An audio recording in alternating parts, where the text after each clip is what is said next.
So how appropriate is that? Because it's always been one of my favorite flowers from the Lake Wales Ridge. So beautiful.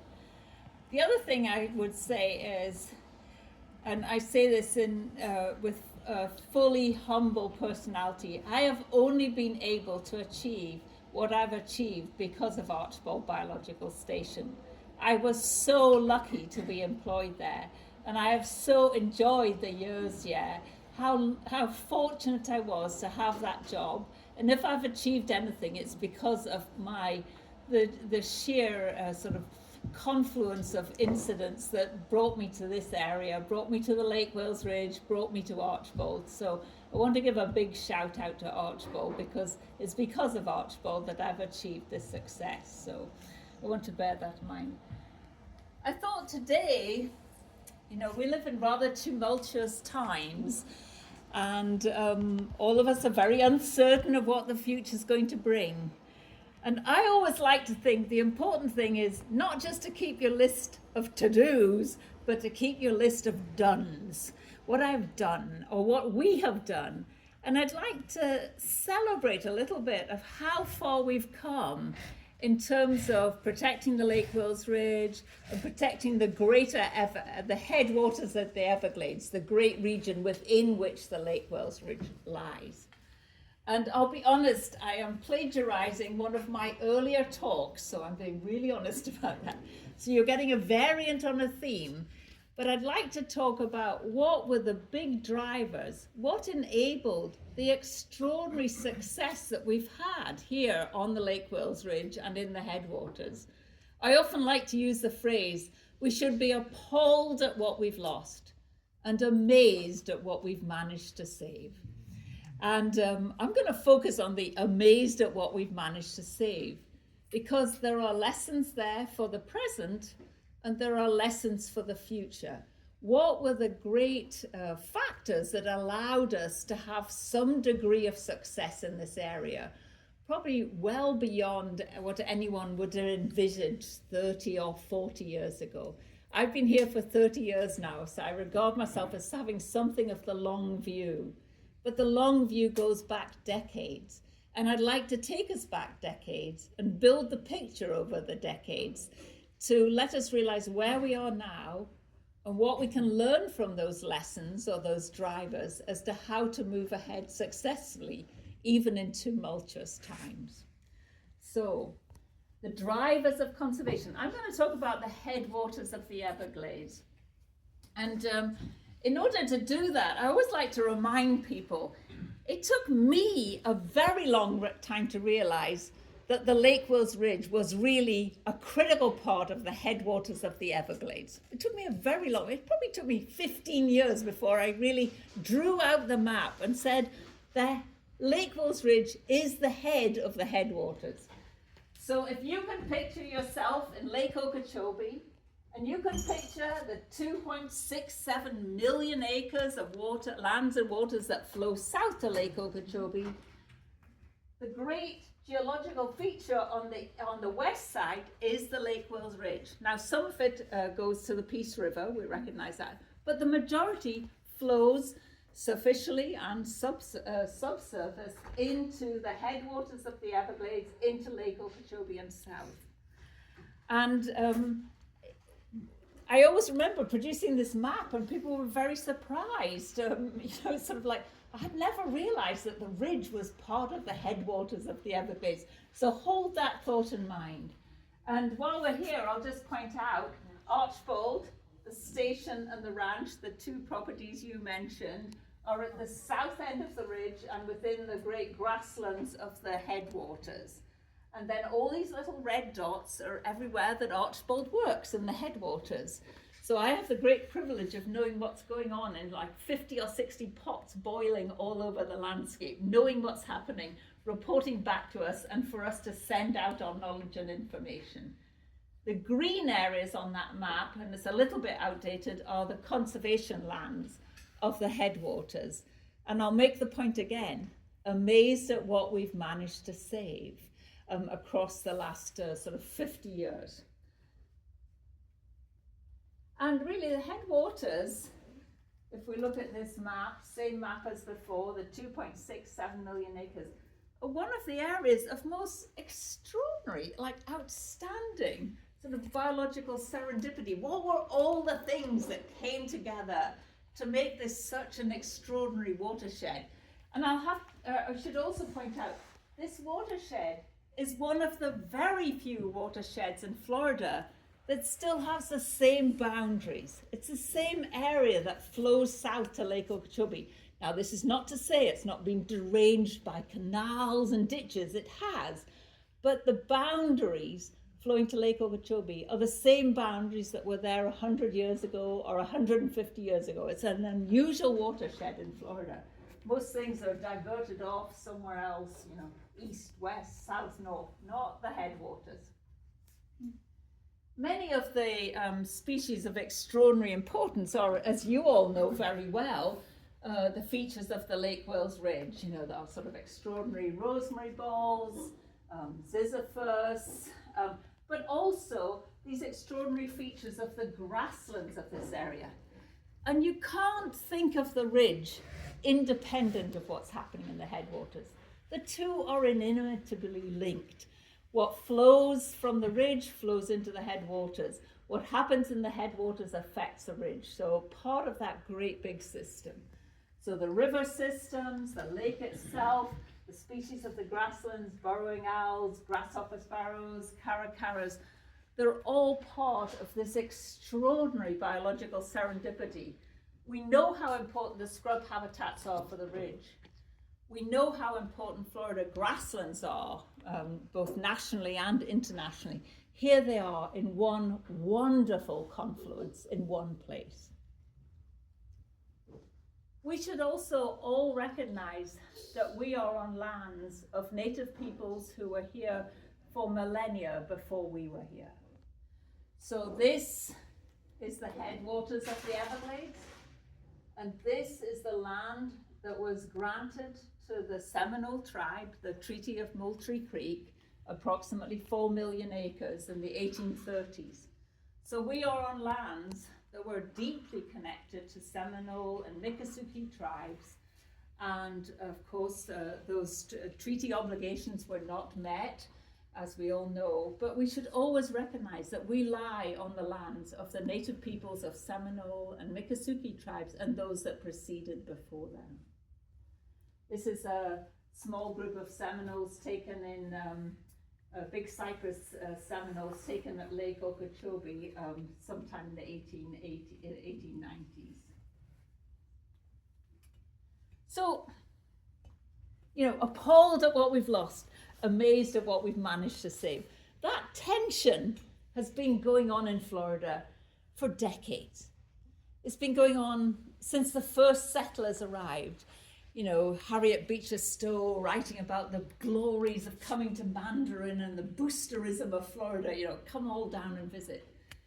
In the 1930s, the Writers' Project, the FDR project, you know, to promote writing and culture in Florida, one of the big books they produced was Boosterism for Florida. And one of the great trails they described in that book ran right down through the ridge, right down through 27, describing the joys of coming to Florida and the pleasures of visiting here. So this tension between pushing for growth, pushing for development, and then at the same time, this recognition of the beauty of the landscape has been here since the onset of early European settlement. Always that same tension. We have it now, we had it 100 years ago. Those of you who watched the future of the Destiny development out on State Road 60 and 441 in Osceola County will realize just what it took to escape from that. I mean, the sheer luck of that coming through with Mrs. DeLuca donating that property to the University of Florida, 27,000 acres. You know, it was destined to be an entire new city. And then suddenly there it is, a wonderful new ecological research station for Florida in perpetuity. How extraordinary. So that tension, that continual tension between recognition of value and the push to develop. So I'm going to take those ideas and say, what have been some of the approaches that have helped us save the extent of Florida that we have a state? And nearly 30% of this state is in conservation lands. That is actually extraordinary for an eastern state. Okay, if you go to Nebraska or Nevada or somewhere, you'll get very large area, you'll get very large areas of federal holdings. But to have 30% of your state set up in conservation lands and an eastern state that is very prone to development is actually an extraordinary achievement. We have a lot more to do. Don't get me wrong, we want to get to 40, 50%. But we are extremely fortunate with the steps we've made in Florida. And why is that? Well, I would like to say, of course, speaking as a scientist, I'd like to say that one of the reasons is we always had great science in Florida. We always had good rationales for what we were doing. First of all, we attracted great scientists. We attracted great scientists, starting the Bertrams and the early explorers in the, sort of late 1700s and 1800s. They just flocked here. So we got all of this extraordinary data right the way through to now. Our inventory is almost unrivaled. We have extremely good knowledge of our biodiversity.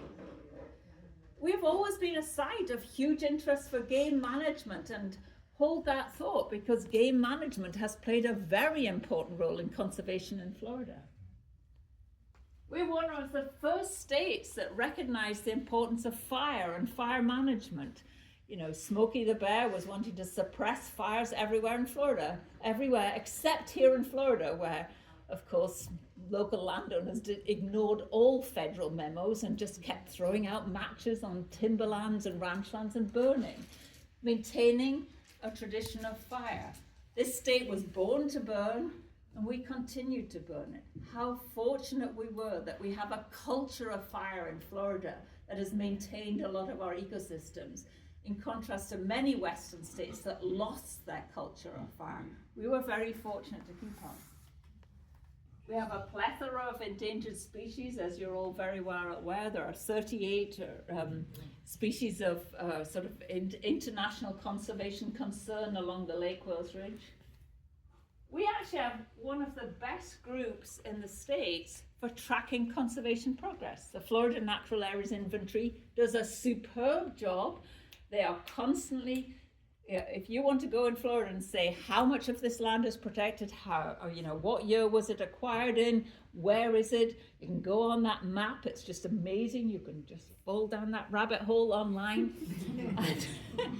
So we have very, very good tracking of our conservation species and of our conservation lands and management.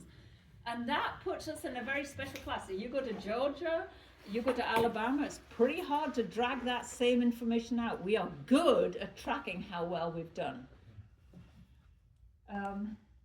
We were one of the first states to really recognize the importance of landscape connectivity. Larry Harris, professor at University of Florida, Reed Noss, his student, other students, really had a vision very early on that connectivity is important in this state. Land connectivity, water connectivity. So we're one of the first states to really sort of think at huge scales about the concepts of corridors and connectivity. And finally, particularly in terms of water, we have been, Florida doesn't have the same Western rules of riparian legislation that we have in sort of California and other Western states. And we have been able to have pretty advanced thinking about water management. The water management districts may drive you nuts, but the very fact that we have them is almost extraordinary. So let's keep going on that thought. So one, science and exploration and knowledge has always been great in Florida, and it's helped those of us involved in conservation, because when we need to pull the information, it's there. This state is replete with scientific information. you know, as I said, this was right from the beginning. This is the great botanist John Kunkel Small. I thought I would take a couple of minutes to describe, you know, his work in this area as one of the first botanists to recognize the importance of species from this area. He worked for the New York Botanical Garden. He was also funded by Edison at some time. And he says, you know, this is him exploring just south of Avon Park. And although a lot of changes had occurred, he was so impressed with the area. He writes, "The ridges seem out of place in Peninsula Florida. In crossing them, one can look from the top of one ridge across a valley to another ridge and imagine he is looking on some of the ranges of the Appalachian Mountains." A bit of stretch, but no. Although the hills are only slightly over 200 feet high, or perhaps less. So those early explorers didn't just understand the biodiversity importance, what they were, they really were enraptured by the landscapes. The second thing that happened in Florida is we were the center for public outrage. You know, the plume trade in the late 1800s was just an extraordinary example of public outrage. This is you know, one of these wonderful hats.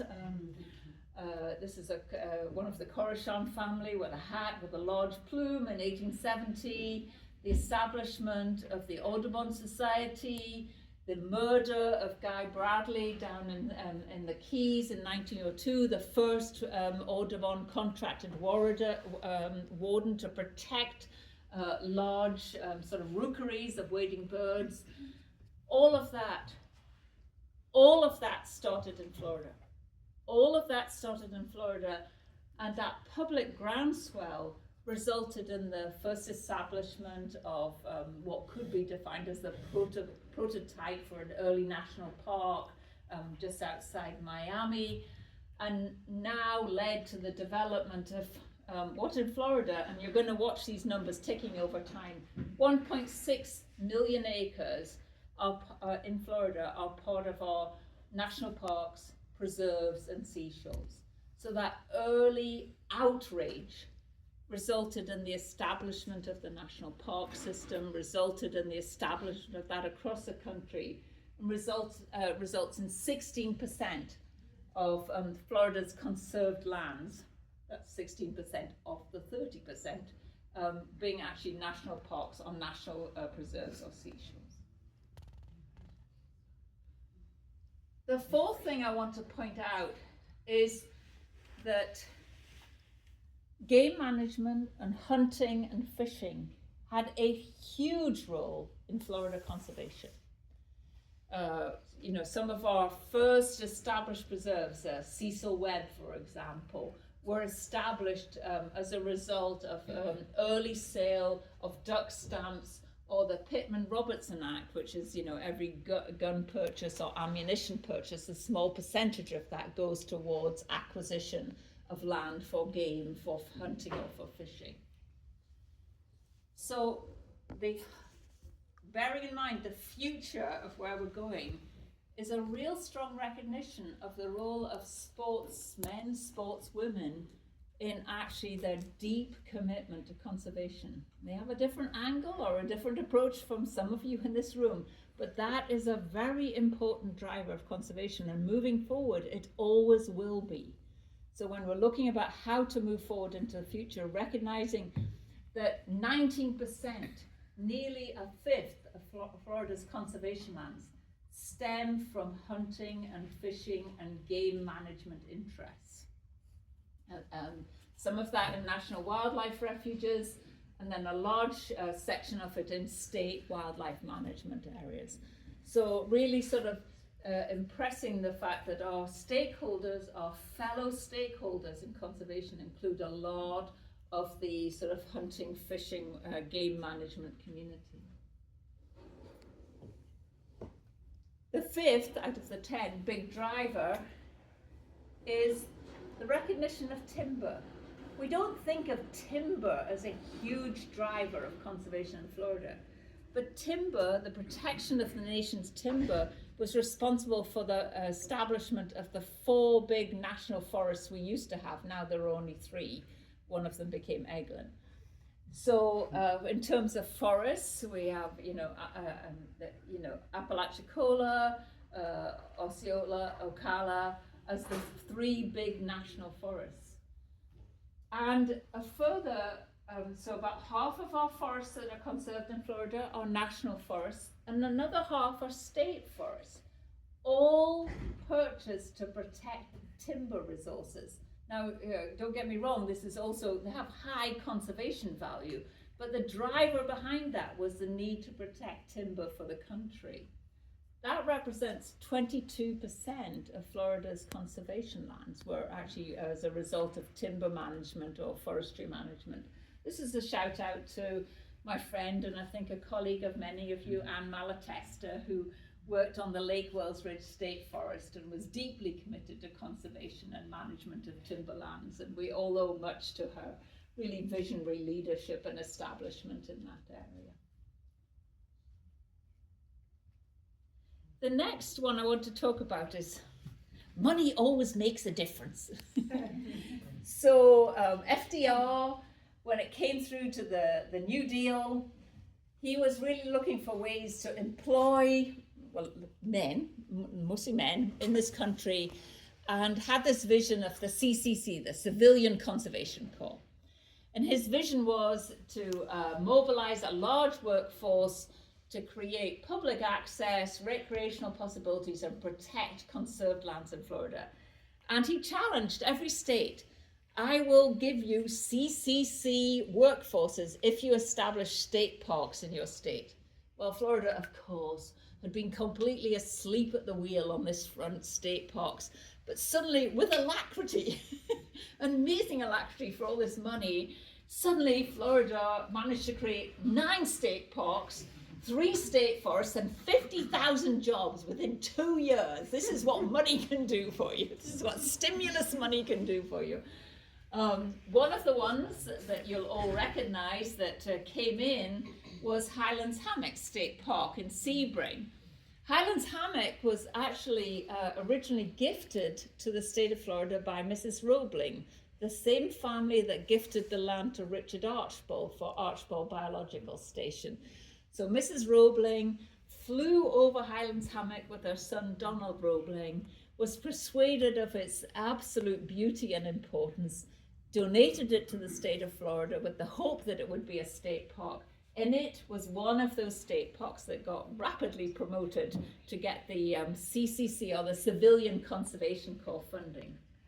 So I don't know if you know this, but Florida's state parks are just extraordinary. We're only allowed to enter the State Park National Conservation award every few years because we always win it.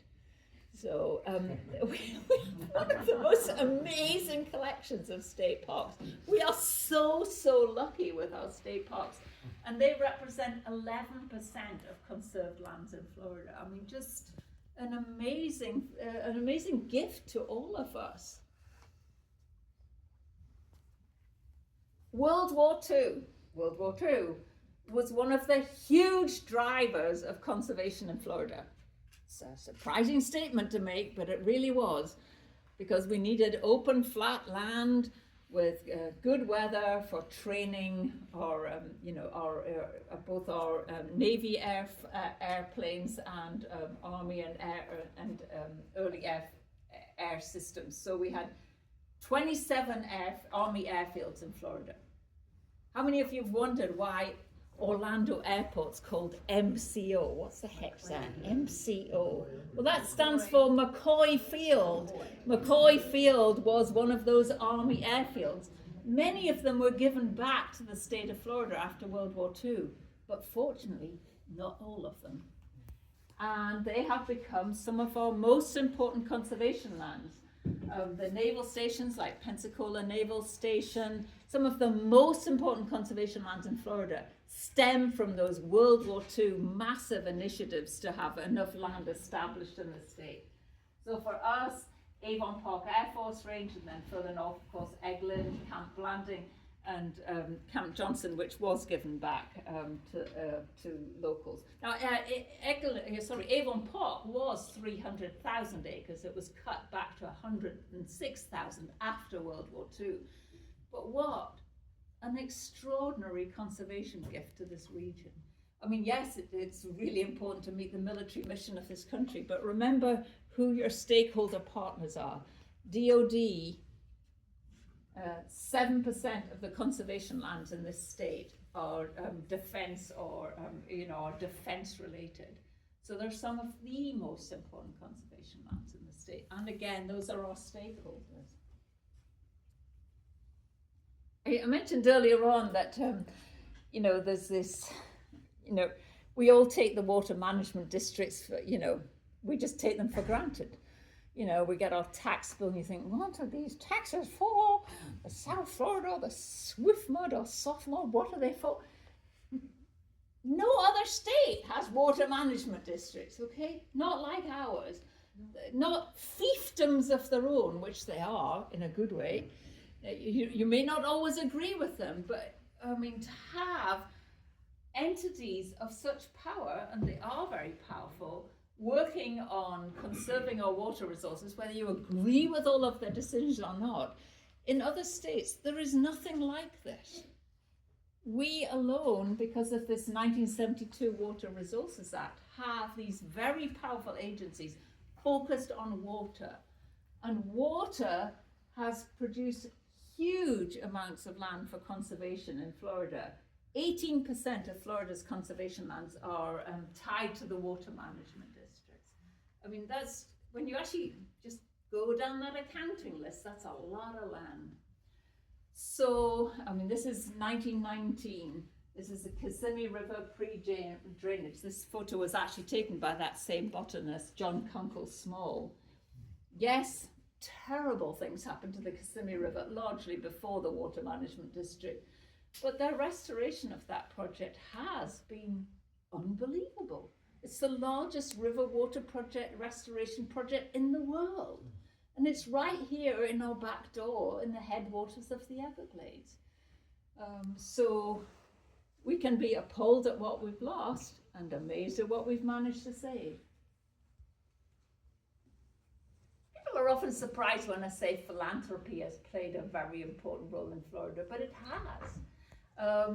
If we just look in our area, and of course we're right here as a result of the philanthropic intent of BOC, but there were other philanthropists that made all the difference in the world. There were visionaries on the Lake Wales Ridge. So we have BOC, we have John Roebling and his wife, Margaret Shippen Roebling, who gifted the land to Archbold and who also gifted the land for Highlands Hammock State Park.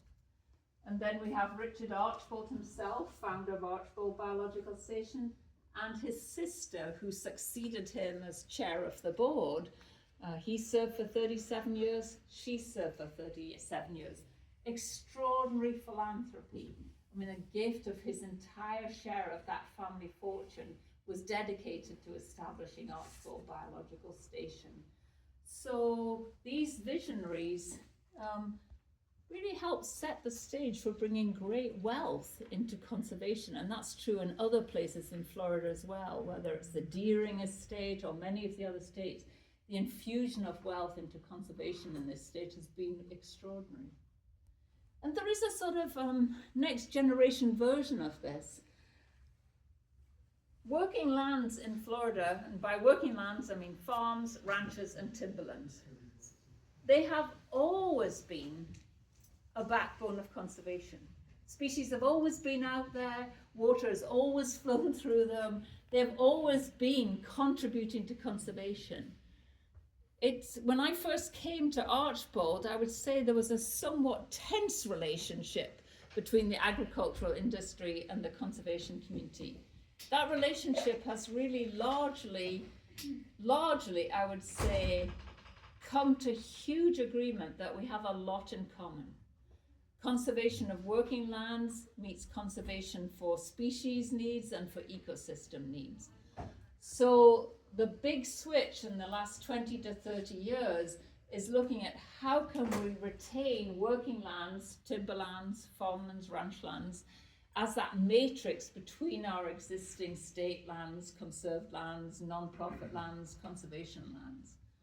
So the push now for easements in perpetuity, we now have nearly 0.4 million acres in easements, 4% with the federal government and 2.36% with the local lands. So that's an emerging field for us, and that's something that's completely changed in the time I've been at Archbold.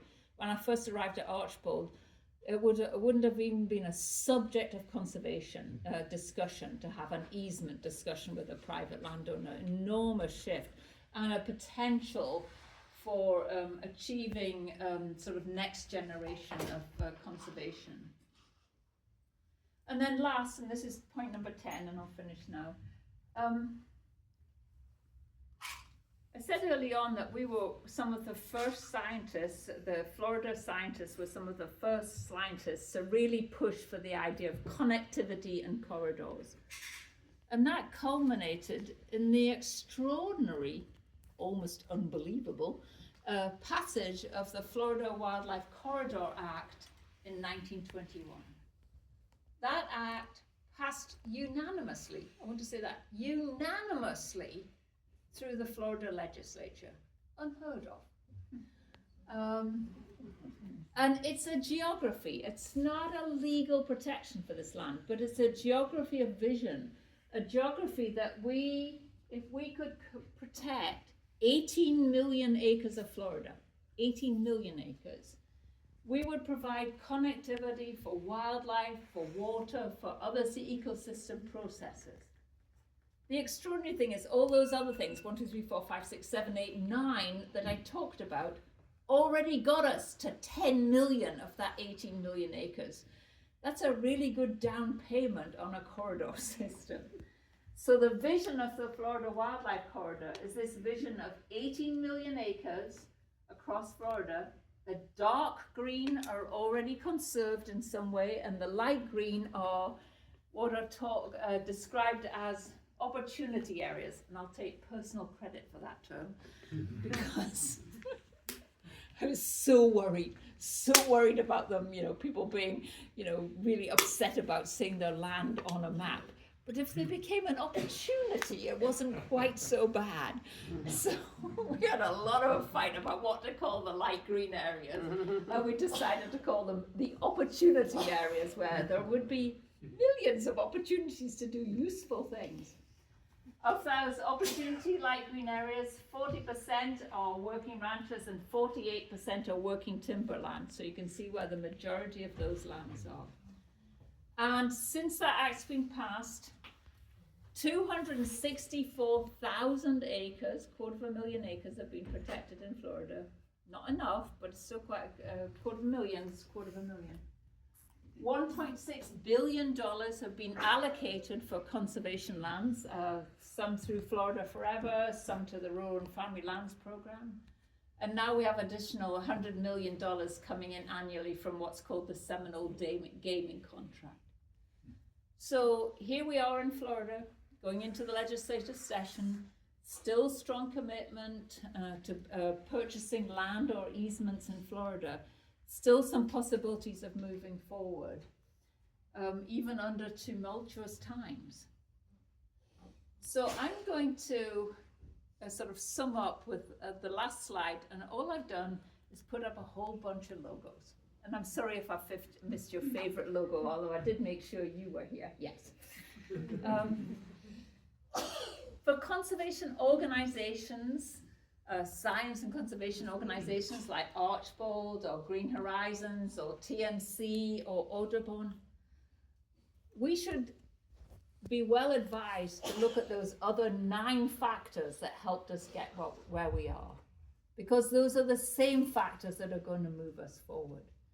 So when we think about the people that we're working with, of course we're working with the federal government and with branches of state government, but we're also working with the military. This is the rather unusual logo of the Avon Park fighter wing. We're also working with the citrus industry, what's, struggling as it is. We're also working with the Florida Cattlemen. We're working with the Farm Bureau. We're working with the Army Corps of Engineers. We're working with the National Wild Turkey Federation. We have to work with all of those partners if we're going to move ahead. And it's always good for us to remember the path or the trajectory that we came on to help us see where our allies and our stakeholders are. And even in tumultuous times, to work with them to make the case for how to move forward. So on that note, I'll say thank you very much. And thank you.